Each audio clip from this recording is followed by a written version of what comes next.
Продолжуваме понатаму во студиото на Сака Македонија. Во живо разговараме на тема која што верувам дека повеќето од вас, драги гледачи, ќе ве застигне.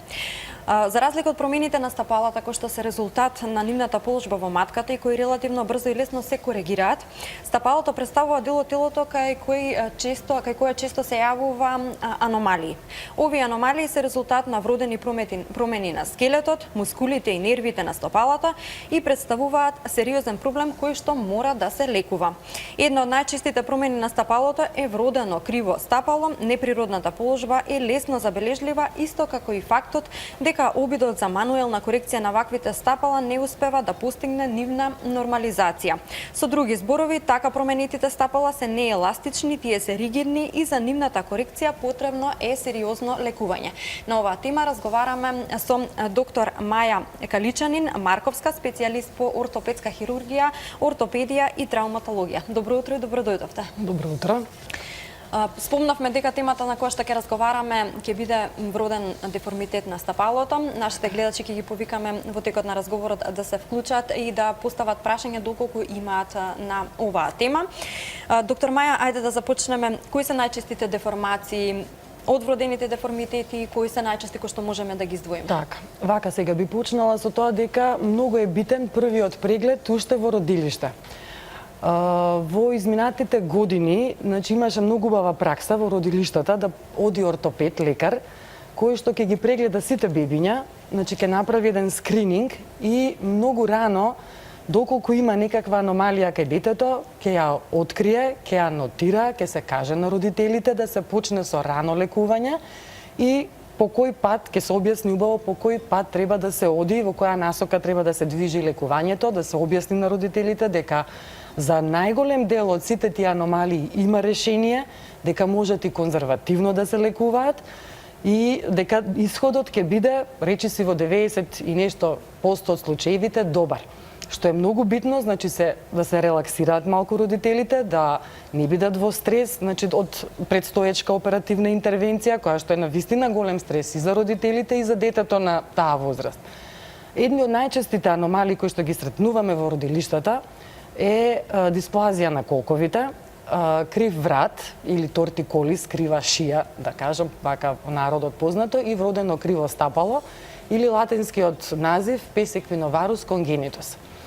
Ова вродено криво стапало во статистиките, во, пак ќе кажам, изминатите години, беше во првите топ 10 аномалии кај новородените.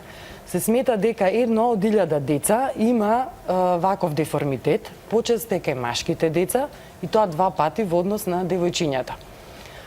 Но се менуваат работите, така да последните истражувања што се правени и статистики што се правени на голема популација, како што е, например, Америка, многу често ја зимаме за пример, кажува дека веќе таму, веднаш после срцевите аномалии, кај деца, кај новородените, на второ место доаѓа вроденото криво стапало со бројка од 1 на 400 деца, што сепак не е за занемарување. Ова аномалија, многу лесно да кажам, се диагностицира при самиот прв преглед во родилиште и веднаш може да се каже, да се соопшти на родителот, да му се објасни за каков деформитет станува збор, дека има излез, да не се прави од тоа некаква фама, дека е тоа, дека детето, да се релаксира родителот, дека детето ќе има нормален развој, дека тоа нема на општиот развој да влие, дека детето ќе прооди самостојно, дека нема да биде инвалид и така натаму, дека има постапки со кои што се лекува, претходно голем број конзервативни постапки, па дури на крајот доколку има потреба, да се направи оперативна интервенција. Нашиот македонскиот интернет простор има многу мал број на податоци за самиот синдром криво стапало, кој што статистички, како што кажавте, се смета за прилично честа деформација. Што представува всушност овој деформитет? Тоа представува една одредена позиција на стапалото која што не изгледа, да кажам, како нормално стапало. Каде што подколеницата е во внатрешна ротација, извртена малку кон внатре, стапалото е со подигната петица и скратена ахилова тетива, Значи како да гази, да кажам, на прсти. Прстите се кон напред долу и детето, да кажам понатаму, изгледа како да гази на надворешниот рап на стапалото. Или во народот е познато како коњско стапало, затоа што баш таков е деформитетот. Прстите долу, петицата горе и изгледа како на прсти дека ќе оди баш така искривено кон внатре стапало. Колку можеме да ги поврзаме гените со појавата на овој деформитет? Се смета дека не се знае прво точната причина зошто овој деформитет се јавува. Три главни причини се сметаат дека се одговорни за оваа состојба. Значи, лошата позиција на детето во стомакот на мајката, малку тука сакам да кажам дека и нормално детето, нормална позиција во стомакот е она буда позиција, значи со вкрстени ноџиња и стапалцата кон внатре, и голем дел на деца си ја задржуваат таа позиција и кратко после породувањето. Но, да кажам, тоа е многу флексибилно и спонтано после породување стапалата си се коригираат. Но кај некои деца, значи, тоа не може да се коригира, колку и вие мануелно, како што кажавте во воведот, да пробувате, тоа повторно се враќа во таа позиција. Тој степен може да биде на флексибилност различен. Од многу лесен позиционен еквиноварус, каде што со неколку постапки, да кажам, брзо ќе се врати стапалото во нормала, до среден или многу тежок степен, каде што има потреба од подолготрајно конзервативно лекување, па може би и некаква мала, помала оперативна интервенција или понатаму евентуално нешто посериозна интервенција. Значи, тоа е едната причина, позицијата. Понатаму се смета дека генетскиот фактор има улога. Во некои семејства, посебно кај машките членови во семејството, знае да се провлекува овој деформитет, но не мора да биде тоа секогаш така. Значи, ако родителот има, дека и детето ќе има вродено криво стапало. И уште се смета дека кај некои деца од непознати причини настанува застој во ембрионалниот развој на плодот и дека заради тоа се настанува. Спомнавте дека колку порано се диагностицира синдромот, односно овој деформитет криво настапало, толку е подобро, односно поефикасно лекувањето. Кога можеме да го диагностицираме овој деформитет? Кога најрано, а кога најдоцна? Предходно реков дека веднаш се гледа на само раѓање. Меѓутоа, денеска техниките на диагностицирање на вистина се напреднати и гинеколозите што прават пренатален скрининг, значи може да го видат на ултразвук уште деформитетот, уште додека е плодот во матката кај мајката. И сме имале веќе неколку случаеви такви, каде што, значи, на родители диагностицирани е пренатално деформитетот, на родителите им е кажано за него, не може да се знае додека е бебето во стомакот од кој степен или со каква ригидност е тоа стапало, но дека е присутен деформитетот е тука. Испратени се родителите на консултација со ортопед да им се објасни целата ситуација. Тоа апсолутно не е причина за абортус или за пометнување, да кажам. Значи, тоа дете има многу големи шанси стапалото да биде добро и детето нормално да си оди, да си функционира понатаму во животот. Така да не е вече диагностицирањето на само раѓање, туку уште додека е плодот во стомакот на мајката. Доктор Маја, ќе направиме тука со нашиот разговор кратка пауза. Се надевам дека имаме гледач.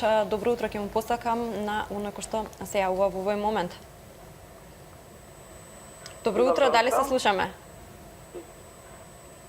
Добро утро, да. Повелете, господја. Се јава гледачка од Белев. Сакам да поздравам гостинката во студиото и вас. И сите што гледаат. Едно прашање, не знам колку е поврзано со тема, мислам дека е. Имам синче од 9 години, кој сега исто така оди на прсти. Бевме навекар, значи му констатира дека петната коска имала меко ткиво и не му била уште сврзана. И демек на таа 9 годишна возраст имала некоја болест, како да кажам, север, мислам дека се викало, и сега носи на ортопедски чевли, па понатаке, ако не биде подобро, значи може би да дојде до некој оперативен зафат. Мислам, јас воопшто не сум запознаена добро, не ми се јасни тие работи. А иначе порано, мислам, немаше некој проблем од почетокот, кога се развиваше, кога одеше. Но тоа се случува последнава година. Така. Благодарам госпоѓо за вашето прашање. Се надевам дека доктор Маја ќе ни помогне да не советува за вашата состојба. Мислам дека оваа состојба што ја кажа госпоѓата не е поврзана со вродено криво стапало. Најверојатно се работи за друг тип на деформитет или пак за пореметување во можеби, значи сега цела палета тука на промени може да има кој што се на стапалото. Значи треба да се види детето. Може да биде само вродено од скратување на ахилова тетива, па се до некои невролошки заболувања, како што се можеби парези, парализи, така натаму. Стварно не би знаела само од овие малку податоци точно да кажам за која состојба се работи. Со оглед дека кажува дека детето е 9 годишно, не знаеме точно колку време оди на прсти, но стапалото, значи оди сепак на прсти, кај вродено криво стапало. Не е тоа случај, значи не е на прсти, него на надворешниот трап. Така да токму оваа состојба не е поврзана, но треба да се направи еден добар преглед, да се објасни на родителот, да се види за точно за што станува збор. Така. Доколку имаме уште еден гледач на линија. Добро утро. Ало, добро утро. Добро утро, госпоѓо, повелете. Поздрав за вашата емисија. Сакам да прашам, значи детенцето се е родено со рамно стапало и сега цело време носи оние корекциони влошки и така натаму. Има моментално 11 години, стапалото му е се уште рамно, а сега на последниот преглед од училиште, значи овие што се систематски прегледи, констатирана му е на раменицата искривување. Дали е тоа поврзано со рамно стапало? Благодарам, госпоѓо. Имаме тема рамно стапало. Да, сам не слушнав дека му е констатирано што? Искривување на раменицата. На рамениците, така. аха. Најверојатно, значи рамно стапало е многу честа состојба кај децата, стекната во текот на растот најчесто, иако кај некои деца може да се работи за слабост на лигаментарниот апарат.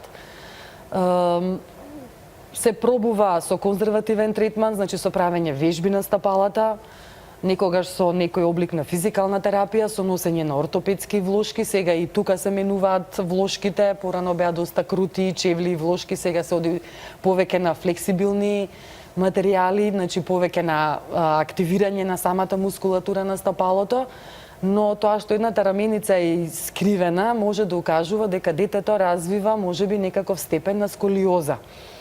И вообичаено знаат да бидат овие деформитети асоцирани еден со друг, значи рамно стапало, сколиоза или кифоза. Иако пак ќе кажам, ке децата треба добра проценка да се направи, затоа што многу битно е како детето ќе се постави во тој момент. Во голема група на деца, кога имаме систематски преглед, нешто може да се превиди, да кажам, значи а и добро е, но добро е од друга страна што ги има овие систематски прегледи, барам да се издвојат оние сомнителни деца, па посем тоа ортопедот ќе се направи повторен преглед, ќе се види точно за што се работи, ќе се даде совет понатаму во кој правец да одиме со лекувањето. Дали состојбата на рамно стапало е почеста во денешно време? Многу честа. Просто како да има епидемија на рамни стапала. Доста сме на тврди подлоги, немаме одење по неравен терен, крути чевли исто така може да влијаат. Се смета дека дури и неприлагоденоста на човекот на овој исправен начин на живот.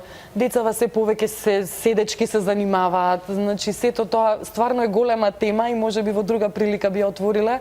Значи но е голем проблем во денешно време. Така. Продолжуваме понатаму. Дали имаме уште еден гледач на линија? Добро утро. Добро утро. Добро утро, господјо, повелете. Дали сум во линија? Во програма сте, повелете. Сакам да прашам за работи за моје внуче. Се жали во стапалото доле, ама кога игра, трча се, нема проблеми, а вечер у спиене го болят стапалата. И секој пат сака да го тријат, да го масира мајка му, јас сум баба, да го масира, оти го боли ногичката од доле. Шо е тоа? Возраст работи. Да ми каже. Господјо, се извинувам, доктор Маја прашува само за која возраст се работи за вашето внуче? 9 години. 9. 9. Благодарам, доктор Маја. Најчесто сега детето почнува со брзо растење. Најчесто ваква состојба типично, значи децата активни цел ден и кога ќе се смират навечер, чувствуваат болки, бараат баш како што кажа господјата, да ги масираат, малку топло да се стави. Најчесто станува збор за така наречени болки во раст. кога имаме брз раст во висина, значи коскеното ткиво многу брзо се издолжува, мускулите и тетивите посебно не може да го следат со тој интензитет и бидејќи имаме како истегнување, се компримираат крвните садови и нервите во блага форма и сето тоа може да даде ваква симптоматологија, значи како боцкање, трнење, болка, непријатност кај децата и заради тоа тие сакаат и им прија кога ќе се измасираат топло, кога ќе се стави, значи малку ќе се опушти мускулатурата, ќе се циркулацијата ќе се подобри, значи протокот ќе помине низ подколениците, да кажам, низ ноџињата и веќе детето ќе се смири. Во некои случаи кога се многу силни, дури препорачуваме некогаш и парацетамол да се земе или Б витамин да малку детето се изрелаксира. Нормално, може би добро да се направи консултација една, за да не се испушти нека друга состојба, но по ова што го кажа, многу личи на овие болки во раст. Благодарам, доктор Маја. Се надевам дека имаме уште еден гледач на линија. Добро утро. Добар ден. Добар ден веќе, госпоѓо. Само намалете го тонот на телевизорот за да можеме да искомуницираме подобро. Се јавувам од Титола. Мојата внука, 3-годишна, ножето го носи кон внатре твртено. Стапалото е кон внатрешната страна, за едно 45 степени. Ни препорачаја лекарите носење на топлинки чевли од нопат. Ги носевме скоро цела година, ама никакво подобрување нема. Друго нема некоја деформација на ногата. Го однесовме на болница во костозлобната, нема проблем ништо веќе. И не знам сега што да правиме, што да превземеме. Благодарам, госпоѓо. Доктор Маја тука за да не посоветува на некој начин за да најдеме решение за состојбите. Да. Со оглед дека се работи за 3-4 годишно девојченце, значи има една состојба што ја викаме торзио интерна или прекомерна внатрешна ротација на колковите. Тоа е и нормална состојба за детска возраст до 3, односно до 5 години. И тие дечиња едноставно, значи, ротацијата во колкот оди кон внатре повеќе во однос кај возрастните или во однос на нивните врсници. И тие деца многу позгодно име при седнувањето да седат во на W позиција со нозете под себе ставени, затоа што самата ротација им налага и така се чувствуваат позгодно. Тоа е едната работа. Значи таа ротација допринесува многу често, значи стапалото и доле ногата целата да биде кон внатре како што кажува госпоѓата за 30, 40, 45 степени. Многу често тоа и само од себе се средува со растот на детето. Може да се потпомогне со, како што им кажале веќе колегите, носење на обувки наопаку. Тоа би било пандан на она што го даваме како ортопедска чевла, таа ја викаме ортопедски чевли на прав калап, каде што чевлата од натрешната страна е скроз рамна, за да не се дозволи на стапалото да оди кон внатре, на тој начин ротацијата се менува. Или, значи, нека друга чевла, да кажам вака, комерцијално изработена, која ќе се облечат наопаку, добиваме чевла на прав калап. Има, значи, се советува седењето да се коригира, да не биде со ноџињата под себе, туку напред, меѓутоа, тоа не, и покрај тоа што тие ги носеле веќе година дена, значи, тоа не се случува преку ноќ, туку треба едноставно да порасне детето, да се случат тие внатрешни промени во организмот, да созреат структурите, значи самиот организам да досозре за да се измени таа состојба, така да најверојатно детето во текот на растот ќе го измени тој начин на од со носење на чевлите. Некогаш се даваат и шини, меѓутоа на вистина децата многу тешко ги поднесуваат. Тие се со чевла, па со метални шини кои што се врзани до струкчето дури низ целата нога. И ќе ги земат родителите. Се тоа, меѓутоа не се носат, децата не ги прифаќаат или многу мал број на деца. И едноставно после имаме одбивност и кон било кое друго помагало што ќе го препишеме.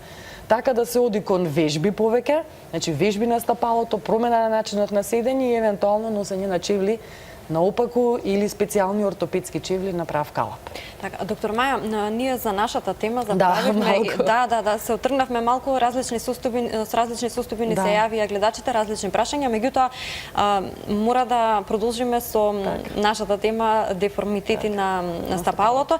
Мора да кажеме и за третманот на оваа состојба. Како можеме да истретираме состојбата? Оваа состојба на вродено криво стапало почнуваме да и треба да се почне да се лекува во првите 7 до 14 дена од раѓање. Колку порано се почне, значи толку успехот ни е подобар, затоа што структурите на таа возраст се толку меки и податни за работа, многу подобро отколку да почнеме да кажеме послем трети или послем шести. Веќе добиваат структурите одреден тонус, одредена ригидност и лекувањето понатаму ни се продолжува, раздолжува да кажам. Така да она што можеме да го постигнеме посебно во првите 3 месеци е од огромно значење за детето. Значи, грешка е, ако се каже, има време ќе се среди деформитетот, детето е премногу мало. Значи, не, дури и посем третиот месец веќе за нас е касно. Значи, ние до трети месец во голем број од случаите веќе ќе асенираме состојбата и само ќе дадеме помагало за одржување. Значи, веќе посем 7 или 14 дена почнуваме со ние метод на Понсети се вика тој. Многу едноставен, бил опишан уште во 60-тите години, подзаборавен, но сега на голема врата пред 10 години се врати тој начин, да кажам, на лекување, каде што со гипсени чизмички се ставаат, гипсени редресмани ние ги викаме, се ставаат над колено и при секоја се менуваат еднаш неделно, затоа што децата брзо качуваат на тежина, значи се случува некое дете и по 200-300 грама неделно да качи во тежина, гипсот ќе стане тесен, значи тој мора за 5 до 7 дена да се смени. И при тоа менување ние постепено ја менуваме и позицијата, го реориентираме стапалото, значи репонираме одредени делови од коската на стапалото, од коските на стапалото, полека, бавно и нежно ги стегнуваме структурите кои што биле скратени и го водиме стапалото кон нормална позиција. Значи, поминуваме циклус од 6 до 8 такви гипсања, односно промена на гипсовите, за да, значи, без траума, кај детето, без голема траума, кај детето да се постигне репозиција и да се доведе до една нормална состојба. Си имаме ние скали и скорови по кои што тоа се работи, по кои што тоа се водиме ние, но најчесто за доста брзо време, значи, 6 недели се месец и пол дена, значи до 2 месеци, значи ние веќе стасуваме до нормална, да кажам, позиција. Послем тоа, сега тоа бара малку упорност и ангажман од родителите, се препишува друго помагало, се вика Денис Браунови шини, значи тоа се како кондурчиња во одредена позиција на шиничка поврзани, многу полесни за родителите, може да се извада, да се става, да се избања детето, зашто малку е проблем кога е детето со гипсовите, да се за хигиената, да кажам, е проблем. Но, значи, сите овие постапки на крајот во 90% од случаевите водат кон конзервативно излекување.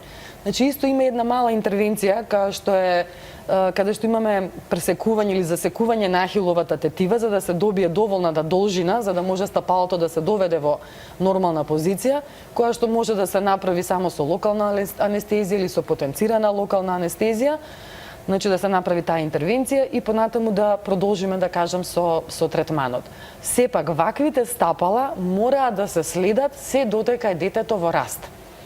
Иако се до која годишна значи, обично? Па до пубертет. Да. Со тоа што сепак во праксата, значи најголемите враќања на деформитетот или проблемите настануваат до кај 3-4 години. Доколку го завршиме тој период, да кажам, во добра состојба, можноста за да се влоши повторно или, да кажам, нешто да тргне наопаку е многу мала. Доктор Маја, продолжуваме со јавувањето од нашите гледачи. Добро утро. Ало, добро утро. Добро утро, повелете. Поздрав за вас во студио. Имам едно прашање за гостинката. Имам ќеркичка на 17 години. Не е преодена, сега се учиме да оди.